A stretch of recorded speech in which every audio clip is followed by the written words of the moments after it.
আজ রাস্তার দখল নিয়েছি, কাল বিধানসভার দখল নিতে হবে, আর ভোট লাল ঝান্ডায় দিতে হবে। প্রশাসনের দালালি ছুটিয়ে দিতে আমরা লাল ঝান্ডা কাঁপিয়ে আছি।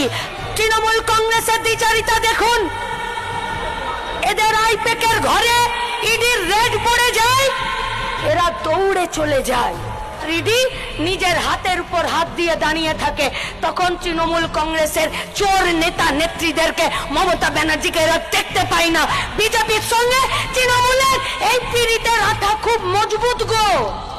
জাল স্যালাইনের জন্য আমাদের পুয়াতি মাগুলো বাচ্চা জন্মাতে গিয়ে হসপিটালে সবাই আইসিইউতে ভর্তি হয়ে গেছিল।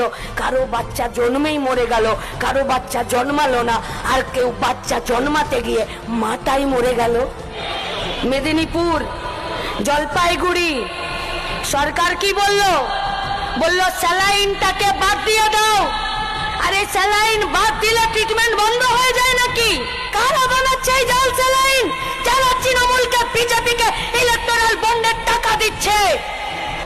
আইপ্যাকের বাড়িতে ইডির রেড হলে রাজ্যের মুখ্যমন্ত্রী মমতা ব্যানার্জি দৌড়ে চলে যায়।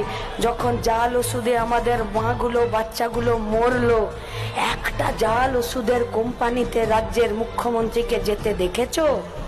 একটা জাল ওষুধের কোম্পানির কোন মালিককে জেলে টানতে টানতে নিয়ে যেতে তৃণমূল কংগ্রেসকে দেখেছো? বিজেপিকে দেখেছো?